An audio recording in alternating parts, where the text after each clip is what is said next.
আবারও একটি কেকের অর্ডার আসলো, সেই কেকটি ডেলিভারি দিয়ে দিলাম।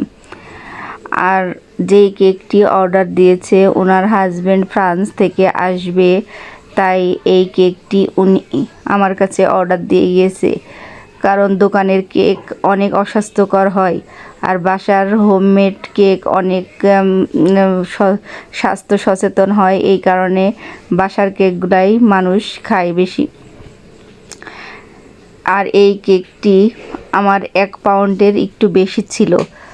পরে উনি বলেছে যে আপনি ওয়েলকাম বাংলাদেশ লিখে দেবেন। তারপরে আমি এই যে একটু বড় সাইজের বোর্ড নিয়েছি, এই বোর্ডের মধ্যে আমি এই কেকটির উপরে নাম লিখিনি, আমি এই যে নিচে লিখে দেব। উনি কোনো ডিজাইন বলেনি আমার।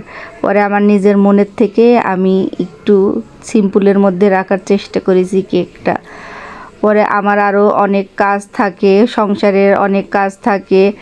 এই যে আমি এই কেকটি ডেলিভারি দেব আজকে। আবার ঈদের সময় আমি আবার কাপড় সেলাই করি, কাপড়ও অনেক থাকে অর্ডারি, সেগুলি করি। আবার কেকের অর্ডার পাইলে কেকের অর্ডারও করে দিই।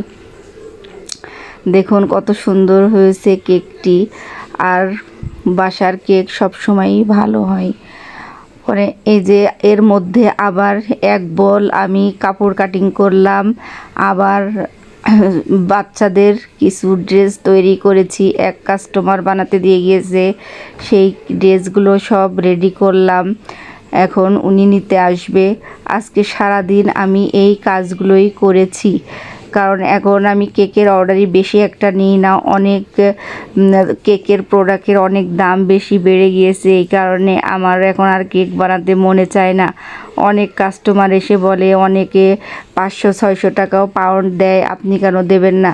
কিন্তু ওনারা বোঝে না বেকারিতে অনেক অস্বাস্থ্যকর পরিবেশে কেক তৈরি করে। দোকানের কেক আর বাসার কেক এক না। এই যে দেখুন কত ভরপুর চকলেট গানাশ দিয়ে এই কেকটি আমি তৈরি করে নিয়েছি। সবাই বলে আমি এত কাজ কিভাবে করি। মনের ইচ্ছা থাকলে অবশ্যই সব কাজ তৈরি করা হয়ে যায়।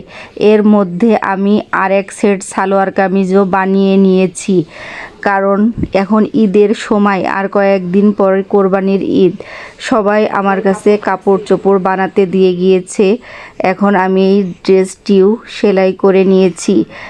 আমার সারা দিনের কাজ আপনাদের সাথে শেয়ার করলাম। লাইক কমেন্ট শেয়ার করে দিয়েন, আর আমার পেজটিকে ফলো দিয়ে দিয়েন। আমার কেকের পেজটিতে অর্ডার করলে আপনারা নুসরাত কেক হাউসে অর্ডার করতে পারেন, পেজ লিংক দিয়ে দেব। আল্লাহ হাফেজ।